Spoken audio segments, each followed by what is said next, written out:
And we are live today, Ria and me, on our Tuesday talk with Team iThrive. What we both are going to talk about is the cost of untreated diabetes. Every Tuesday, the team comes together. Sometimes it's me and Suyar, sometimes it's me and Ria, sometimes it's Ria, Suyar, sometimes it's Rusty and the boys at iThrive.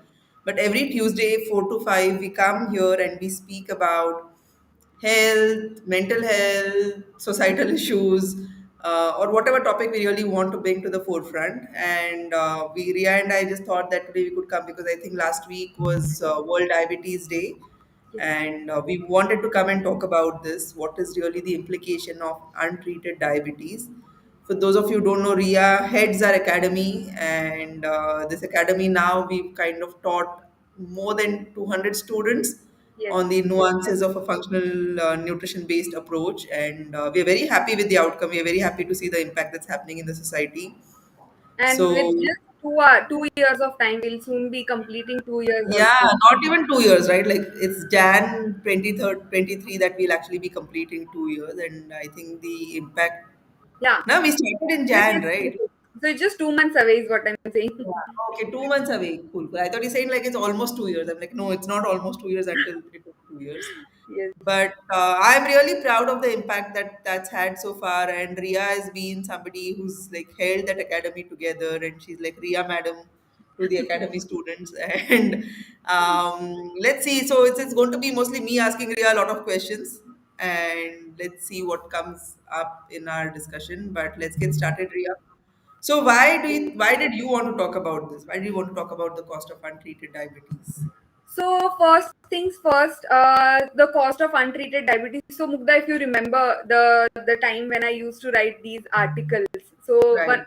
I had written one of the articles on the same similar topic, the cost of untreated diabetes, and it took me by surprise when I was researching about it, and when I was like trying to find numbers. I actually didn't feel that I would like really find such studies in the first place, but trust me, there are a lot of studies already done. And there are also systemic reviews done on the top of that. That there are studies which collated together, which talk about what's the average cost of untreated diabetes, or for a person who is suffering from diabetes, the cost of medications and stuff like that. So the first thing that I would want to discuss is why diabetes. Like a lot of people would be thinking here, like why cost of untreated diabetes only, and why not any other disease in this Any other discussion disease? today. So diabetes, as we know, we are going to soon be the capital. There are stats talking about it. There are a few research papers which we have, I think we can post also here, right, Mugdha? Yeah, yeah, we can. We can put like So maybe towards the end, yeah, we can somebody put put the in social links media also. too. Yeah. Once this live is done, especially on YouTube, if you guys are watching, we'll put the links to those research Yes. papers that we are going to be referring to. Because these So are real data. This is the real data, and these are Indian studies, again, not like done worldwide or anything of that sort. So Indian studies, and these studies, almost all of them, they quote diabetes to be the pandemic of the 21st century, to start with. And that's why the real pandemic, not that's not the not a real. Exactly, virus. I was going to go ahead. So that's the real pandemic, and it's such a silent disease that people even don't know about it until the symptoms become worse and worse, and the doctor actually asks them to go for a blood sugar report. Or so we'll talk about that. So first, talking about Indian stats and the prevalence of diabetes in India. So in 2010, the number of diabetics in India was 50 million, and one of the studies that I read, it told that by 2045, okay, it's going to be 134 million. So there's going to be three time rise in the disease. Okay, Wow. and this is mostly about type 2 diabetes. So again, for those of you who are hearing it for the first time about type 2 diabetes, it's mostly because of this problem called as insulin resistance, where your body lacks or cannot respond to the hormone insulin. Well, there's no problem with the secretion of insulin, but there's a problem with the usage of insulin, where the blood sugars just go high and high. So these are the stats, and this is what makes India the second country in line for the diabetics, and that is why it is going to be the diabetes capital in the world. It is also going to surpass China. China is the first. So that's about the stats, and that is why we're discussing the cost of untreated diabetes here. So, and that is why diabetes is the disease of discussion. Yeah, and the thing is, like, see, in terms of the impact diabetes has on somebody's quality of life, right? Like the social and the emotional. Like, I'm not saying any disease is okay, but let's say you have a thyroid dysfunction, you'll still be able to kind of, most people are just popping like a thyroid pill in the morning, and then like this is I'm just talking of people who are not coming to us for reversal, right? I'm just talking of people who have a disease that they were diagnosed with and who've gone to pharmaceutical re- Treatment. who've gone to doctors. I'm not going to call them anything else. Who've gone to doctors for their treatment, right? So generally, what happens? Let's say someone with a thyroid disease goes, they're given like that Thyronorm or Eltroxin, and wo subah le liya, and then through the day they're just getting on with everyday life. But someone with diabetes, now that because their blood sugar levels are elevated, they're eating like there's so much burden that they carry on their head, It's that I actually can't eat sweet, I can't participate, I can't go for family functions, and then they're going and then they eat something with so much guilt they're eating. Then the medicines, and then they're like always constantly regulating the blood sugar levels, poking themselves in the mornings. Now CGMS has come in. So, in terms of the mind space that diabetes takes as a disease, right, it's enormous. And also, like, what happens is like the hypoglycemia will happen sometime in the day when your blood sugar levels are true. going dysregulated. Then you'll start getting angry, you'll start getting jittery. If you miss a meal and like insulin resistance is there, You your pop a sugars are pill. starving to energy, right? So, in terms of your behavior, we've seen this with so many patients who come to us, right? Like, they've been labeled as people with like lots of or even they act like that. Like, they'll be angry, they'll be cranky, they'll have so much anxiety, energy issues and all. And once their blood sugar levels start getting regulated, actually a lot of these behavioral and mood issues disappear. So Yes, for a person with diabetes, and since that is the like, I think after thyroid, diabetes is the most commonly diagnosed disorder that most people have. So quality of life also is impacted. One is like that, right? Like every day, you're not able to embrace being a human. Like, you're living a very compromised quality of life on a day-to-day basis, and who wants to go to bed like that, right? So for me, also I'm really that perspective. Yeah, you were saying something. carrying that label itself, that no, I'm a diabetic now, abhi diabetes aa gaya, so I'm a diabetic now. So that label itself give people that sort of a think कि अभी मैं ये नहीं खा पाऊंगा, वो नहीं खा पाऊंगा. There are a Of lot of thinking that only, again, the thing that you were talking it about, people. impacts it impacts the mind, it impacts someone's mental health really badly, and then it's like weird, right? Plus the actual tangible cost, which is what you were speaking of, the research Yes, papers that you saw and the studies that you saw, like the cost of medicines, the cost of hospitalization, the cost of long-term impact, like over time kidneys stop working, and then the dependence on where I dialysis was and all of that. Yeah, actually, yeah. this is So where I was like actually going to go now. So if you look at the cost, right? So these studies, they divide the cost of if a person is suffering from diabetes, they divide it into three types, I would say. And so these are direct costs, indirect costs, and something called as intangible costs. So the point that you were discussing about, people having mood issues and not feeling energetic, and missing, if they miss a pill, they feel again jittery and like that. So these all come under the intangible cost, where right, a person's productivity itself goes low because he or she is suffering from that disease. Direct cost would be, of course, a lot of people would opt for doctors and hospitalization as their first line of treatment, because they don't even think about food. And trust me, now that I've raised this topic on food, from all the studies that I was researching since yesterday and also today, none of the studies mentioned about any good dietary interventions or foods to be taken. really. Yes, none of them. They all just talk about, poor lifestyle, physical inactivity, and that's what poor lifestyle covers everything. So nowhere was it mentioned that nutrient deficiencies can be the issue here, or something about insulin resistance. How can insulin resistance be driven in these people? None of the studies mentioned it. They just mention about, hospitalization, consultation, medications to be taken. So that is where the direct cost is involved. Indirect cost is involved where, a person has to actually make an effort to book the consultation. He has to actually, drive, or anyhow the transportation, he has to go there, wait, and the consultation charges. So these are all the indirect costs. So these also Right. need to understood that there is a cost that comes with any disease. So this is how they divide it. And Hmm. so the number is huge. The number is really huge. I don't have it on the top of my mind, the number, but I have written it. So if you look at the income of a person who is suffering from diabetes, the income that he spends on diabetic care is, so one fourth of a person's income, of a person's lifetime income, goes on diabetic care. That's Wow. huge. One fourth for a disease that can really be reversed, and we've been doing that. Exactly.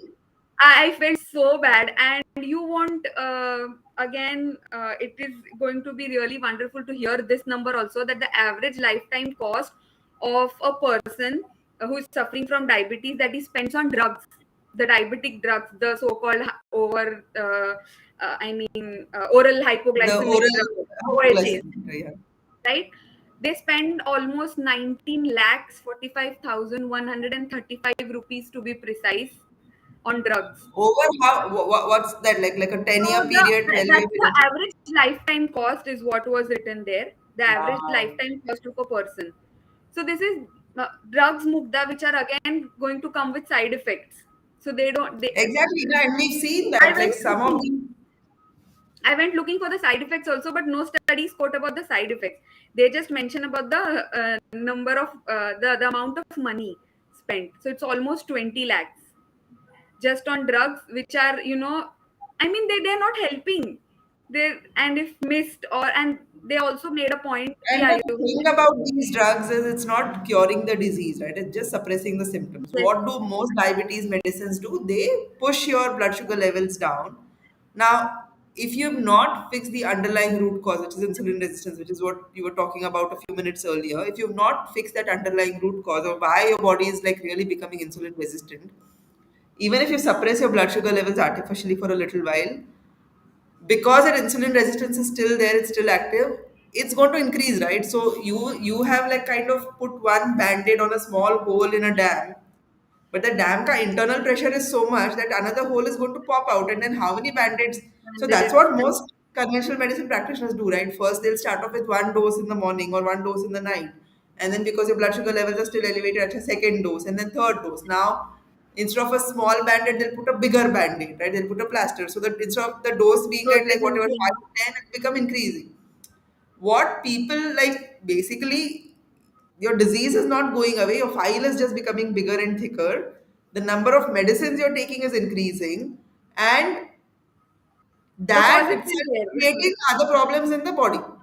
So these are the Kidney problems. diabetes. Yes. So these are what are called as, or termed under, the long-term complications. So people again Right. fail to notice that.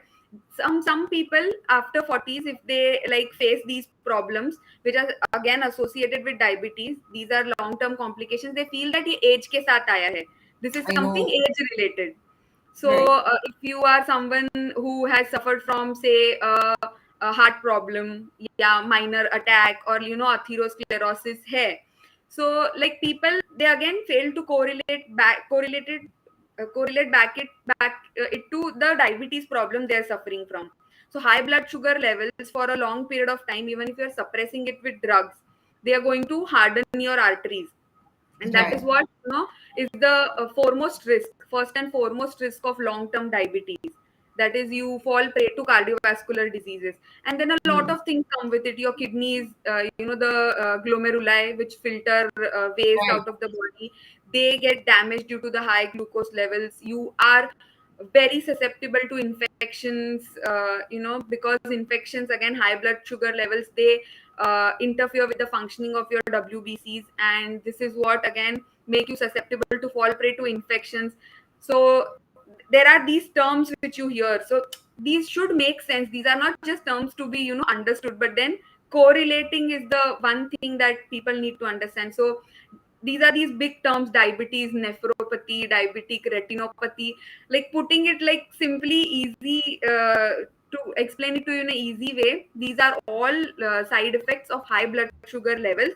Your blood sugars are just not being controlled or balanced in your body, even if you're taking medications. These are, as Mugdha very rightly said, these are just making holes in different places, and you're just putting band-aids on them. The cause is what needs to be identified. Mugdha, would you want to like put some light on the causes that we have like Sure. identified? So, primary cause that we've seen in terms of unregulated blood sugar levels. See, diabetes is just a label given to somebody when they have blood sugar levels above a certain level. What else does diabetes mean, right? Diabetes, no one is saying, oh, diabetes is a metabolic dysfunction. Most people are given a diagnosis of diabetes when their blood sugar levels go above a certain level, Right. or when they're checking their HbA1c and saying, Acha, mera HbA1c is now 10 or something. So HbA1c and just fasting and postprandial blood glucose. That's it. So no one is even checking for insulin. But what really happens inside the body when your sugars are going that high is basically your cells are becoming resistant to insulin, which is a hormone that carries glucose inside your body. So one of the reasons for high blood sugar levels could simply be that your cells have become insulin resistant, right? Why does that happen? That particular modality primarily we've seen is because of too much of seed oil consumption, right? Like too many omega-6 fatty acids in the diet, too much of seed oil. That makes your cells insulin resistant. And like we've spoken enough about seed oils and insulin resistance. I think you and I have spoken about it. Suyesh and I have Yes. spoken. Johan and I have spoken about it. Like our feed is always about like avoid seed We oils. just So recently also did a live on it, right?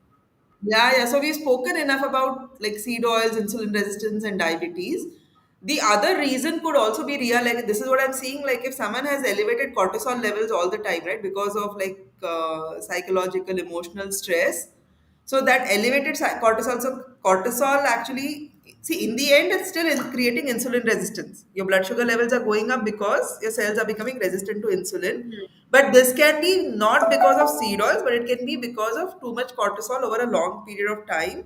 Because Absolutely. whenever cortisol is released in the bloodstream, your body actually starts all these processes of gluconeogenesis and all of that, right? Like more glucose is released into the bloodstream.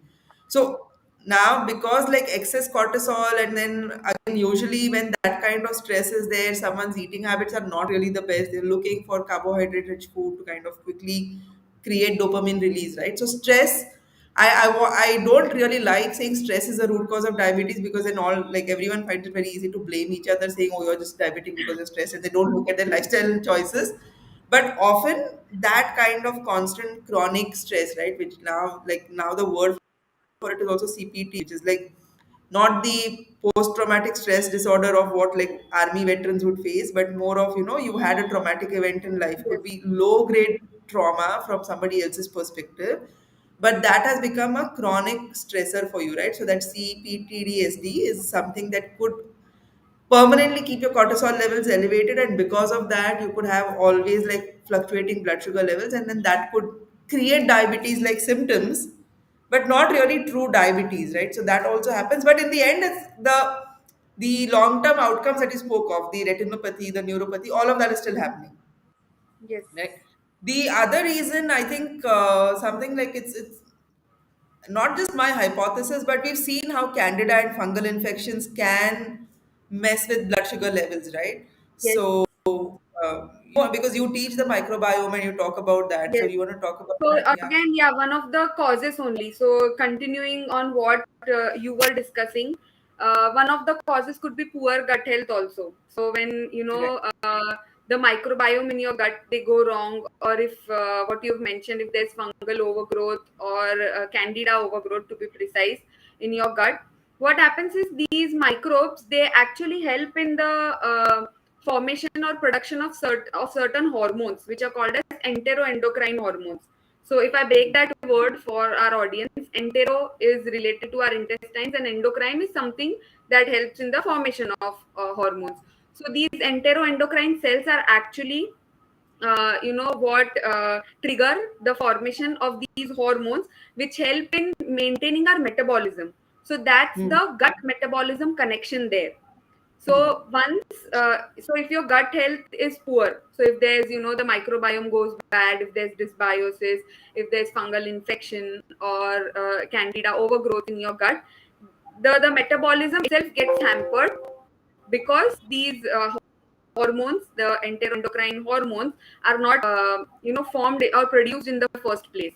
And this is what Hmm. again in turn messes up with your metabolism. And as you also mentioned, that nobody explains diabetes as a metabolic dysfunction. So Right. when these underlying metabolic dysfunction they start happening, it is what creates insulin resistance or high blood sugar levels and the complications ahead. So, So I mean, we know, but like for somebody who's watching this for the first time, right? Like one is untreated diabetes. Okay, you know you have diabetes, but you're not doing anything about it. Second is undiagnosed, which is also a problem, right? Like you could be pre-diabetic, you could be developing insulin resistance, or you could already be diabetic, but you don't know. hmm. So could you throw some light on what those symptoms are? Yes. Like people who are experiencing these symptoms should definitely go get their blood uh, test done, right? Done. So yeah. Yes. So now talking about undiagnosed diabetes. So for people who know they have been diagnosed with diabetes, they know what they are supposed to do. But then for people who don't know or might be suffering from, the first thing that we suggest is getting their blood tests done. But if you are someone who is on a higher weight side, like obese, that is, if there's excess accumulation of fat, that increases your risk for falling prey to insulin resistance or diabetes. So that's one of the symptoms, I would say. Some other symptoms, again, we hear them most often, but then we fail to understand the correlation. So if you understand the correlation, it would be you would make better sense out of it. So if you are someone who's feeling you know fatigued all the time, that could be one of the reasons. Because what happens again in insulin resistance is your body has glucose but is not able to make energy out of it, because the glucose is not able to enter the cell, because the hormone insulin is not able to perform its function. So you'll feel like tired all the time. You'll feel hungry again because you're not getting energy from the glucose that is there. So you'll feel hungry all the time. There is a very classic symptom that we've observed with our clients also, and that also is one of the very I would say excellent symptoms of diabetes, type 2 diabetes, insulin resistance, is sweet cravings right after having major meals. Yeah. Right, so right after you have had your lunch, and if on a daily basis you have this pretty strong feeling of craving of having something sweet, that's again a very classic symptom of underlying insulin resistance. If you are someone who's feeling thirsty all the time, that's again one of the outcomes or symptoms of underlying type 2 diabetes or insulin resistance, or even pre-diabetes for that matter, not a full-fledged diabetes condition but pre-diabetes. So you need to look out, watch out for these symptoms: feeling hungry, feeling thirsty, feeling tired all the time. Frequent There urination also, no? frequent Because urination also, yes, frequent urination also. And if you have had infections which are not going away for a long period of time despite of doing several strategies, the and of even if you're not facing these symptoms, as I had mentioned initially, it's a silent disease. Sometimes symptoms also won't show up, so it's better to get a blood test done, right? And throwing some light on the blood test, Mugdha, as we've seen that it's not just about checking the fasting and the postprandial blood sugar levels now, and not even right. HbA1c.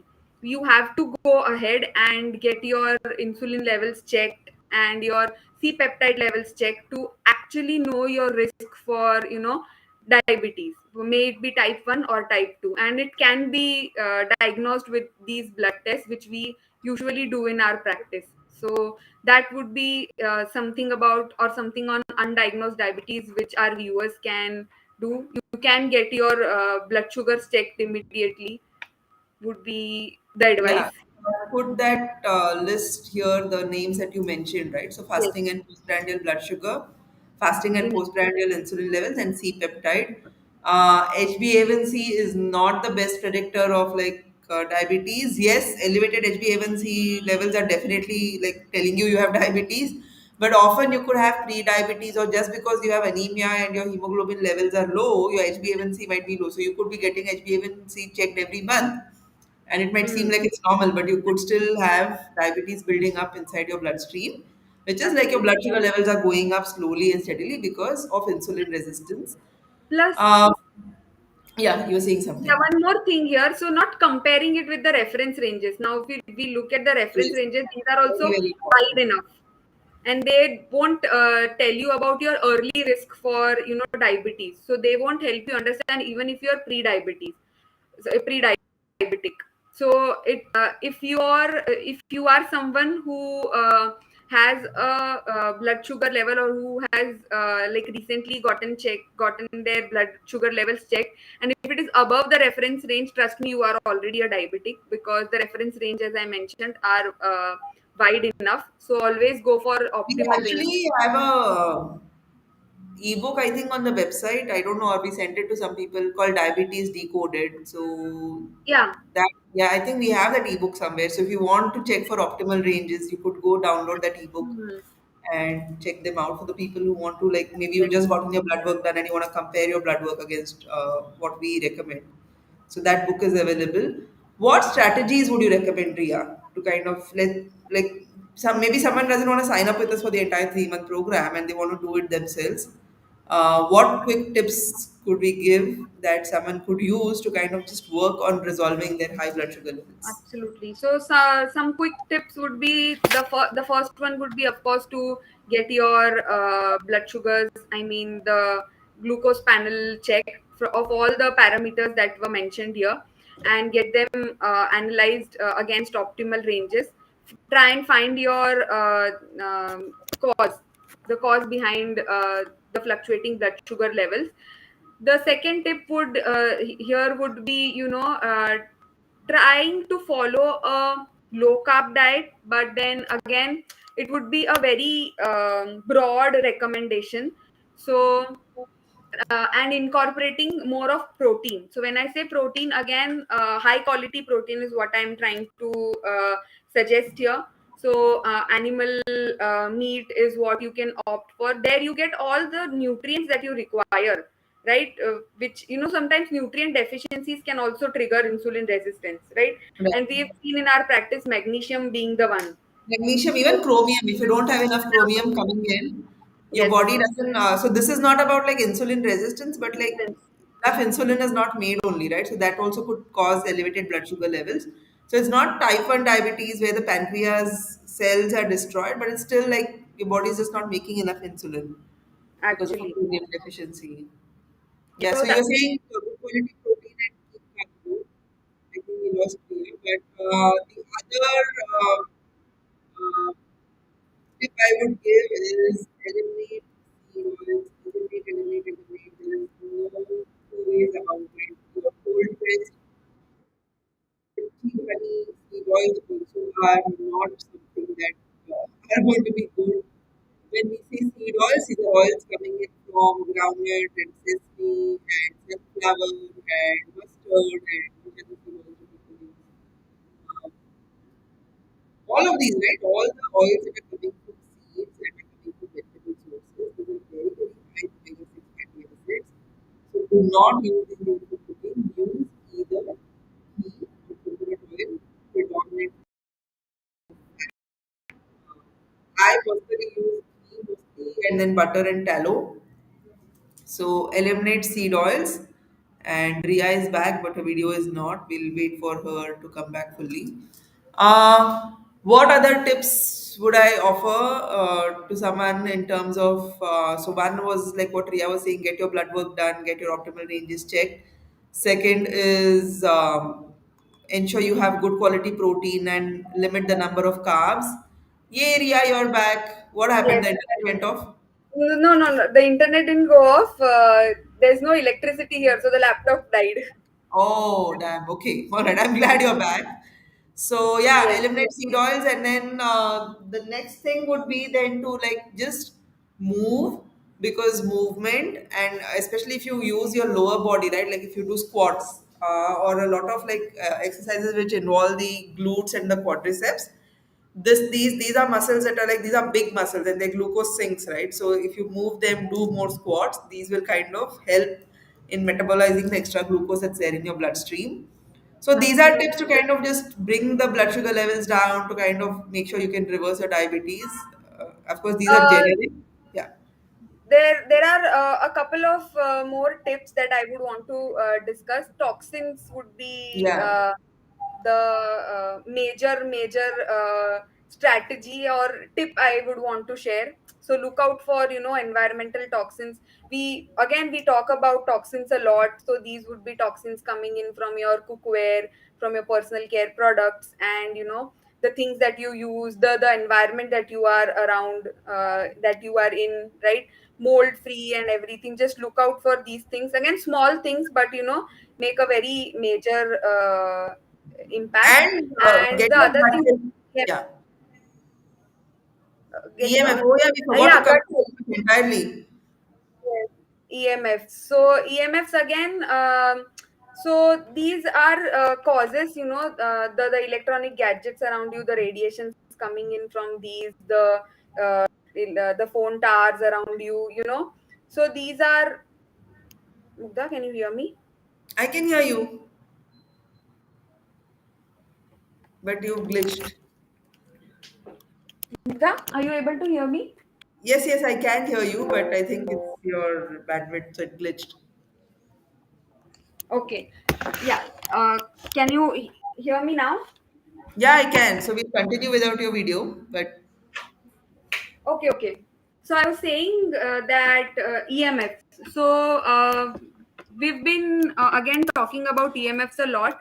These are something that cause fluctuations in your blood sugar levels, and EMFs. These radiations have also shown to reduce the beta cells, the number of beta cells. They directly destroy the number of beta cells, and this is how you can fall prey to type 1 diabetes also. So if your blood sugars are fluctuating a lot, you need to look out for your EMF exposure also. So these are a couple of tips that and gut health, right? Like get your gut health fixed, so gut that health fix. yeah, like fungal infections and all are not contributing to elevated blood sugar levels. But basically, see at the end, what you should be doing is go deeper, look at what's really causing it, and then fix it from the root, right? Because I mean, these are generic tips. These strategies again, yeah, would not work, and there is a chance that you can fall back into that loop, and your Yeah. blood sugar would start behaving not behaving properly. So anyway, I mean, my recommendation always to anyone is like get like your blood work done, do a full root cause analysis, and find solutions after that. But I think we've covered the point of really the cause. Yes, You had shared quite a few papers with me earlier, also, even I when you were had. writing, right? Yes, I think we yes. should put those in the I think we uh, can put that article and the other papers which I was reading. in the show So, notes. Yeah. do I put them or would you? No, no. So I'll ask the. You Okay, mean the share same my thing. screen We'll right do now, that. or put them as links? We'll put them as links so that We'll people put can. them as links. Yeah. Yeah, yeah, people can go through them even after Hmm. they finish watching this. Yeah. That's about it, I think. So thank you so much. So Anything one else you last want thing, to it add? can really be reversed for someone who's been suffering from diabetes for a long period of time. It can really be brought under control. Yeah, So that's not a thing to it be can be worried about. reversed. There is some question in the comments. Could you suggest any remedies for brain fog? Do supplements like Qualia Focus help with brain fog? I no. So qualia is a nootropic. It really helps improve cognitive performance, but brain fog often is an outcome of a thyroid issue, or again, if you have infections, toxins, EMFs, and deficiencies. So one supplement is not really going to fix it. You need to really go deep and see what's going on in your body that's creating that brain fog. I've seen a lot of people with like a lot trauma also are in that brain fog mode, because they're like the entire stress response mechanism has gone haywire. So the mind is trying to deal with that, it's trying to make sense. Emotions are coming, repressed stuff is happening. So the brain is not really focused on day to day 3D life. So Right. brain fog could have many, many reasons. One, qualia supplement is definitely not going to fix it, despite qualia's best marketing efforts. I would ask you to go deeper and find out what's really triggering it. Um, I think that's about it. Um, Right. yeah, I'm glad you came back, Ria, because we had lost you for a few minutes. All right. Cool. So I think we'll end today's live. And next Tuesday, I think it will be, no, it's the last Tuesday of the month. No, usually the first Tuesday of the month is when the men at iThrive come and speak. So we don't know what's You'll it. have to wait all the Yeah. men out there. All right. Chalo. Bye bye. Okay. Thank you so much, Mugdha. Oh, Bye. thank you, Ria. Chalo. Bye.